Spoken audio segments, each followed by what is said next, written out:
What's up? What's up? UFC Fight Night, Saudi Arabia, guys. I love a card like this. And if you're new here, guys, I do bets, predictions, and my picks for the UFC fights coming up in just a few days. We have UFC Saudi Arabia. I'm excited. And just to start this video off, I want to let you know if you're in the States and you see an Abu Dhabi, Saudi Arabia, any card on the other side of the globe, expect for it to be during the day, with a few exceptions to that rule. But this card is starting at 12 p.m. Eastern time. 12 p.m. Eastern time, the main card will begin. At 9 a.m. Eastern time, we'll have the prelims. In my opinion, I love it that way. I love starting off my day with UFC. And then after it's over, continue, go out, have some dinner at a nice restaurant, whatever the hell you want to do. But I'm all about it. And this card applies to that rule. Now, again, if you're new here, be sure to subscribe. And if you want my exclusive bets for all UFC cards, this includes fight nights and pay-per-views, go to that little Instagram logo, put that in MMA casual underscore, follow that account. I have 85,000 followers and subscribe. $4.99 a month. And you get all my bets, all exclusive bets, all decisions I make for myself, you're going to get as well. So let's start this off, guys. Muhammad Naimov, Khan Oflie. Guys, this is straightforward. When you're looking at this, I'm going to say a joke here, and this joke somewhat applies today. But for the most part, when we're in Saudi Arabia, Abu Dhabi, all these places, if you have a guy whose last name ends in a V, has a beard with no mustache, or the country he's from ends in Istan, you pick that guy. You pick that guy. And of course, I say that jokingly, but there's a little bit of truth to that comment. And you're going to see why when you watch this card. But there's always exception to the rule, so I'm going to break these down anyway. Muhammad Naimov, Khan Oflie. Guys, Muhammad Naimov, in my opinion, is the better well-rounded fighter than Khan Oflie.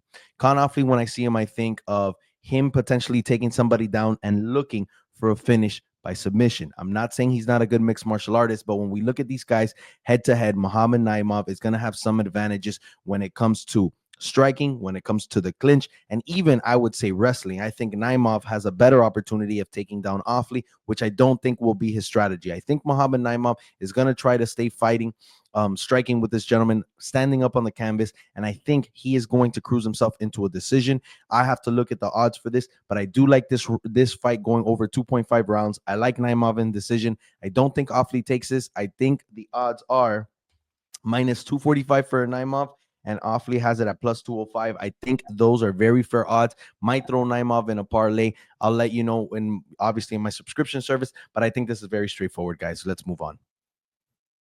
Aliskerov versus Andre Muniz.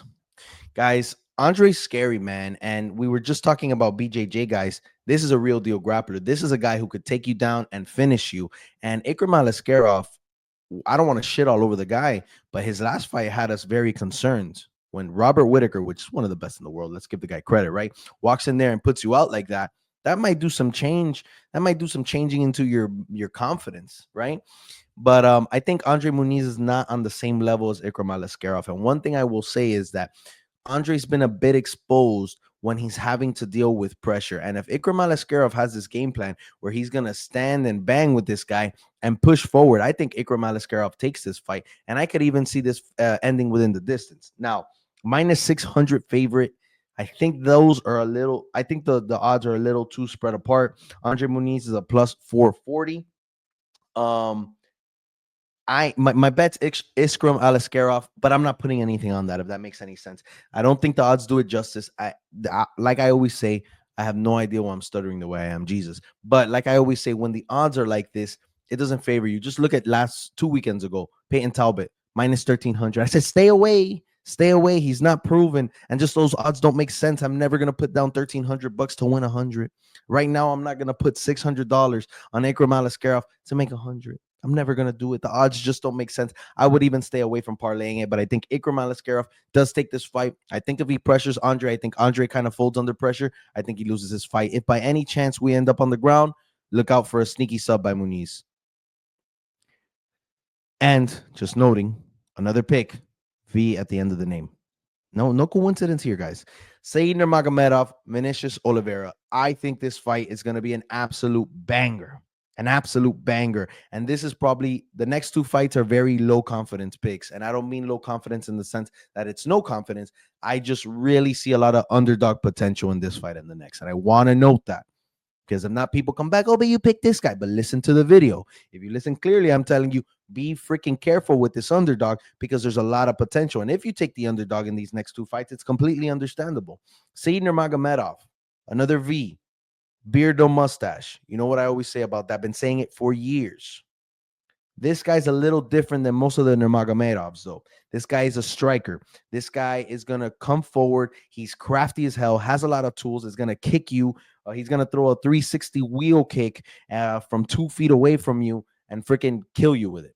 All right. And that's obviously an exaggeration and satire. But my point is, this guy's a very good striker with a lot of tools who could do a lot of damage. Vinicius Oliveira, on the other hand, also very dangerous. A great striker, pressure forward, another type of energizer bunny, can go to the ground, can find something. Said Nurmagomedov, even though not a grappler, has been winning with subs, can find something as well. This is a lot of star potential from both of these guys. And I'm going to tell you the biggest difference and why I'm choosing who I'm picking. Minus 198 favorite for Said Nurmagomedov, plus 164 for Vinicius. He's coming in as the underdog. And like I said, great underdog pick if you choose to go that route. But what I will say about Mr. Oliveira here is that he's not as polished as Said Nurmagomedov. And what I mean he's not as polished is that this man makes mistakes in this fight. If he sees a small window, he's going to go all in on the window. He's going to widen up. He's going to make mistakes. He's going to create chaos in the octagon to get the finish. And while we love that, and while I respect that, and while that's what we want to see from a UFC fighter, it is not the right choice against anybody with the tools and technical ability of Said Nurmagomedov. And now, just to note, and I am going based off the Nurmagomedov name, there's a lot of IQ in these camps, guys. There's a lot of strategy that are playing. These Dagestanis, these guys come in and they're doing everything they can the right way. They're breaking down the opponents and they follow through with game plans. They execute properly. So in my opinion, Said Nurmagomedov is going to have a window where Oliveira is going to make mistakes. And if in that window, he does what he does best, which is technical, powerful, dangerous striking, I think Said Nurmagomedov wins this fight. I think he gets the best of Oliveira, and the experience is kind of spread evenly. I'm going to be honest. Both of these guys have a lot of experience inside the octagon. But either way, I'm going Said Nurmagomedov. Very close fight. From my opinion, like I said, I think Said Nurmagomedov has the tools to put this gentleman away. But expect fireworks. This is an absolutely fantastic fight. Oh, I forgot about this fight. The fight that I was mentioning about another great underdog. Not that this one doesn't have one, is the next one. But anyway, I'll carry on. Sergey Pavlovich. Let me look at the odds here because they weren't present. So I looked them up. Minus 245, Rozenstruik plus 210. I've never been huge on Jairzinho Rozenstruik, but I will say he's a very good fighter, and he proved that against Tai Tuivasa. Sergey Pavlovich, to me, 2 years ago, I had predicted that he was going to be champion at the end of the year. Obviously, that never happened, but a lot of potential out of that guy. He's a great heavyweight. He's very powerful. His reach is 84 inches. Okay. He's a fantastic striker. Like I said, very powerful, very fast, making him very dangerous in the heavyweight division. And he's taken out a few names, but unfortunately, his last two fights have been a little rough for him. And last fight, we even saw him become a bit of a sore loser after the fight was over. I think Jairzinho Rozenstruik is a more technical fighter than him. I'm confident in that, but I think Sergey Pavlovich catches him. And I understand that someone might not be comfortable in this fight because I think these guys are very well matched. I think the line needs to be a pick'em, to be honest with you. I think Rozenstruik has proven himself. But I am going to go Sergey Pavlovich here. I am, and I think I throw him in a parlay. What I will say is, depending on the odds, I do like this fight not going the distance. I mean, a very obvious thing to think about, but I think that's the most likely scenario. Rozenstruik has made it to decision quite a few times. He'll find his way there, but Sergey Pavlovich has never not been in like some sort of war where there's a lot of potential for knockout. And with his reach, with his speed, with his power, I think he gets the best of Jairzinho Rozenstruik. But again, coming off 2 losses, he's kind of been exposed in some areas of his striking. So let's see what Rozenstruik could do. But I am going Sergey Pavlovich here, another favorite. And before you guys continue, and you're going to see some favorite picks and this, that, the other, I will have a card where I literally pick 4 or 5 underdogs, and people are like, "Are you fucking crazy, bro? It's never that many underdogs." And then I'll have a card where I have majority favorites. Maybe I have one underdog in the whole card, and they're like, "Oh, what a casual! You just pick all the favorites." Guys, I'm always going to pick who I think is going to win, regardless if they are a plus 300 underdog or they're a minus 1,000 favorite, like Peyton Talbot last week. I'm always going to do that because I have to do my due diligence with my channel, because I'm telling you, this is what I predict. This is my pick. It has nothing to do. If you listen to my breakdowns, I have good reason to pick whoever I do pick. I'm always going to give you my reasoning. But if you see me pick 8 straight favorites, it's just who I think is going to win the fight. And I could obviously be wrong. I am wrong often. It's fighting, it's combat sports, but it's what I believe. So don't come in the comments like, "Oh, you just picked a favorite." Nobody cares. I'm picking who I believe is going to win. Shara Magomedov, Michael Venom Page. For those of you who've been following me for a while now, you will know that Shara Bullet's last fight, I picked against him. I said Petrosian's going to win. And you know why I said that? I don't know if you guys remember, but I have noticed that Shara Bullet has a problem when people apply pressure to him. And he finds his way with his back against the cage, and he's just kind of taking blows. It's happened 2 or 3 different times in 2 or 3 different fights. And if you ask me, Petrosian looked really good in that fight. And a part of me was like, "Oh, we're going to decision and Petrosian might take it." I had it 1-1. I believe it was going into the 3rd round. So this is what I'm going to say. Shara Bullet is getting better. I truly believe that. If you watch any of his fights, you see the progression from when he made his UFC debut against Bruno Silva to the next fight, to the next fight, to Petrosian. Everything has been improving. And now he's getting the best striker he's ever had to deal with, which is Michael Venom Page. Unorthodox, hands down, long reach. Actually, I think he has like a 6-inch reach advantage against Shara. Super elusive. This is new. This is new. But what's keeping me on the fence, again, with the beard, no mustache, ends with a V, da da da da da da da da, the pirate. I'm all about the star potential here. And I have bet against him before, but I'm not going to do so today. At minus 185, I think it's fantastic odds. I think he applies enough pressure on Michael Venom Page that he will have him running around the whole fight. And regardless if he's constantly making a difference in his striking, and when I'm making a difference, I'm like babbling here. If his striking is effective, and what I mean by that, if he's landing consistently, obviously he's going to be winning the fight. But if Michael Venom Page is just running around and landing a little counter jab every 15, 20 seconds, he's not going to win the fight. Shara Bullet's going to win the fight. This fight's not going to the ground. Shara Bullet has proven time and time again that he will be the one to pressure forward. I think Michael Venom Page is going to invite that and try to make this counter fighting, which obviously opens it up to anything could happen. But I think Shara Bullet is going to do enough and be durable enough to handle Michael Venom Page's style, and he's going to get the job done. Now, can I see this in decision? Absolutely. Michael Venom Page, a lot of respect for the guy. I think he's a great striker. The other thing I also have to realize is that he's 37 years old. And even though he just got to the UFC, I think we're at a point where right now we have a fighter upward, even though he's 30 as well.